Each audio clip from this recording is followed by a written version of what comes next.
기도하는 집을 강도의 소굴로 만들었습니다. 마가복음 11장 17절 말씀입니다. 이에 가르쳐 이르시되 기록된 바 내 집은 만민이 기도하는 집이라 칭함을 받으리라고 하지 아니하였느냐. 너희는 강도의 소굴을 만들었도다 하시매 예수께서 그들에게 대답하여 이르시되 하나님을 믿으라. 내가 진실로 너희에게 이르노니 누구든지 이 산더러 들려 바다에 던져지라 하며 그 말하는 것이 이루어질 줄 믿고 마음에 의심하지 아니하면 그대로 되리라. 그러므로 내가 너희에게 말하노니 무엇이든지 기도하고 구하는 것은 받은 줄로 믿으라. 그리하면 너희에게 그대로 되리라. 서서 기도할 때에 아무에게나 혐의가 있거든 용서하라. 그리하여야 하늘에 계신 너희 아버지께서도 너희 허물을 사하여 주시리라 하시니라. 아멘. 하나님의 집은 만민이 기도하는 집인데 대제사장들이 강도의 소굴로 만들어 버렸습니다. 마치 교회가 거룩한 백성들의 모임이 되어야 하는데 세상 모임이 되어 있는 것입니다. 예수님이 중심이 아니고 사람이 중심이 되어 있는 것입니다. 교회에 와서 예배를 드릴 때도 말씀을 듣고 기도를 하는 것이 예수님 중심이 아니고 사람이 중심이 되어 있다는 뜻입니다. 하나님 앞에 찬양하고 경배하고 회개하고 죄 용서함을 받기보다는 이 세상에서 잘 먹고 잘 살도록 도와주고 위로해주는 장소가 되어 버렸습니다.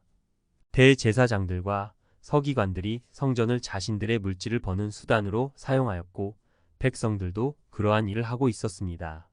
기도를 드릴 때도 마찬가지입니다. 자신의 수단을 이루기 위해서 하나님을 끌어들이는 것입니다.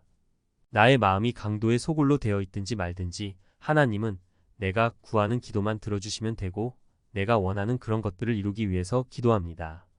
하나님께서는 그런 기도를 들어주시지 않습니다. 기도할 때 하나님의 믿음을 가지고 기도해야 합니다. 하나님의 믿음을 가지기 위해서는 먼저 마음에 의심을 없애달라는 기도가 우선 되어야 합니다.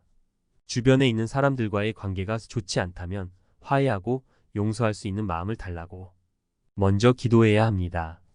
서서 기도할 때 아무에게나 혐의가 있거든 용서하라고 하십니다.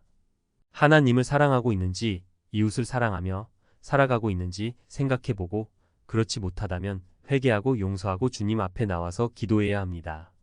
하나님의 응답을 받기 위한 필수 요건이 믿음이 있어야 하는데 삶 속에 미워하고 증오하고 용서하지 못하고 용서받지 못하며 살아가는 삶에는 믿음이 생길 수 없기 때문입니다. 그러다 보면 기도를 할 수도 없고 기도를 하더라도 세상적인 욕심을 구하게 되고 모두가 잘 되게 해 달라는 말만 되풀이하게 됩니다. 참된 믿음의 기도를 하게 되면 삭개오와 같은 기도가 나오게 됩니다. 내가 가진 것의 절반을 가난한 자에게 주겠습니다. 내가 네 것을 토색한 것이 있다면 4배로 돌려주겠나이다. 라는 기도가 나오게 됩니다. 나 자신에 대한 부족한 부분들이 보여지게 됩니다. 기도의 마지막에는 눈물이 흐르게 됩니다.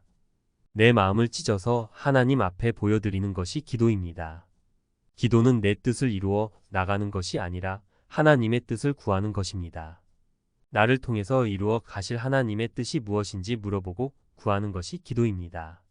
하나님의 뜻은 하나님의 말씀대로 살아가는 것입니다.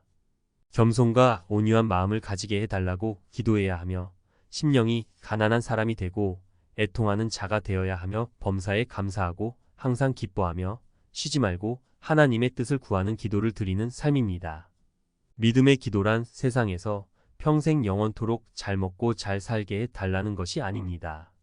나의 마음이 예수님의 마음을 담고 예수님께서 말씀하신 사랑을 실천하며 살아가게 해달라는 기도입니다. 무슨 기도 제목이 생기든지 하나님의 뜻이 어디에 있는지 물어보는 것이 기도입니다. 대제사장들과 서기관들은 신앙생활을 잘하는 것처럼 보였지만 열매는 없고 잎만 무성한 무화과 나무와 같았습니다. 기도를 열심히 하였지만 하나님 앞에 상달되지 않는 허공을 치는 기도였습니다. 경건의 모양은 있으나 능력 없는 무화과 나무였습니다. 교회는 만민이 기도하는 집입니다. 중언부언 입만 무성하도록 하는 기도가 아니라 나의 마음을 온전히 들여다보며 하나님 앞에 겸비하게 엎드려서 주님의 뜻이 무엇인지 구함으로 주님의 음성을 듣고 성령 충만한 삶을 살아가는 자녀 되기를 소원합니다. 아멘.